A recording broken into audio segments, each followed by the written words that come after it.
Hello friends, welcome back to my channel. இப்போ இருக்கிற உணவு பழக்கத்தாலையும் இன்னும் நம்ம பல்லு மேலே அதிக கவனம் செலுத்தாததாலையும் ஈறு மற்றும் பல்லு வலி அதிகமாகிக்கிட்டே இருக்குது. ஆனால் இந்த பல் மற்றும் ஈறு வலியை நம்ம வீட்டிலையே சின்ன சின்ன டிப்ஸை பயன்படுத்தி எப்படி க்யூர் பண்ணலான்னு இப்போ பார்க்கலாம். ப்ளீஸ் என்னோட சேனலை சப்ஸ்கிரைப் பண்ணுங்க. அதுக்கு பக்கத்தில் இருக்க பெல் ஐக்கானை கிளிக் பண்ணுறதால லேட்டஸ்டான ஹெல்த் அண்ட் பியூட்டி அப்டேட்ஸை நீங்கள் பார்க்கலாம். இதற்காக நமக்கு தேவையானது கருஞ்சீரகம், கடுகு எண்ணெய், இன்னும் ஆப்பிள் சிடர் வினிகர். இப்போ ஒரு பவுலில் இந்த 1 டீஸ்பூன் ஆப்பிள் சிடர் வினிகரை எடுத்துக்கிடணும்.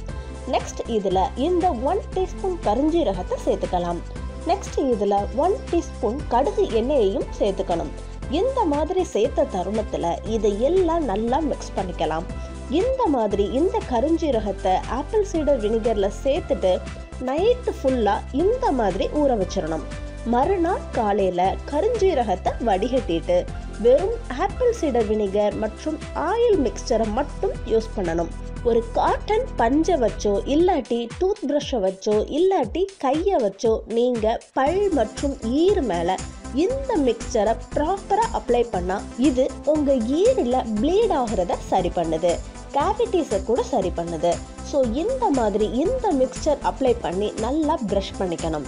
ஒரு 2 இருந்து 3 நிமிஷம் வரைய நல்லா ப்ரஷ் பண்ணினா இது உங்கள் பல்வலி கேவிட்டிஸ் வராமல் காப்பாற்றுது. ஆப்பிள் சைடர் வினிகருங்கிறது நமக்கு அசிடிக் ப்ராப்பர்ட்டி இருக்கிறதால இதில் ஸ்ட்ராங் ஃப்ளேவர் இருக்கிறதால கேவிட்டிஸை சரி பண்ணுது மற்றும் கம்ஸ் ப்ளீடிங்கை கூட சரி பண்ணுது. பல்வலியோ ஈறு வலியோ இருந்தால் கூட அதையும் சரி பண்ணுறதுக்கு ஆப்பிள் சீடர் வினிகர் நல்லா உதவுது.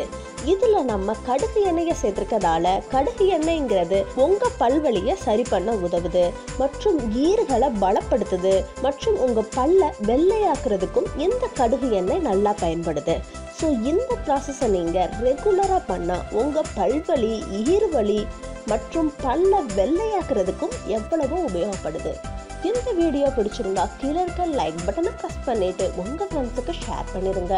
இந்த வீடியோவில் ஏதாவது டவுட்ஸ் இருந்துச்சுன்னா கீழே இருக்க கமெண்ட் பாக்ஸில் டெக்ஸ்ட் பண்ணுங்கள், நான் உங்களுக்கு ரிப்ளை பண்ணுறேன். இது வரைக்கும் இந்த சேனலை நீங்கள் சப்ஸ்கிரைப் செய்யலைன்னா இப்போ சப்ஸ்கிரைப் பண்ணிடுங்க. அடுத்த யூஸ்ஃபுல் வீடியோவோட நான் உங்களை சந்திக்கிறேன் ஃப்ரெண்ட்ஸ். And then bye.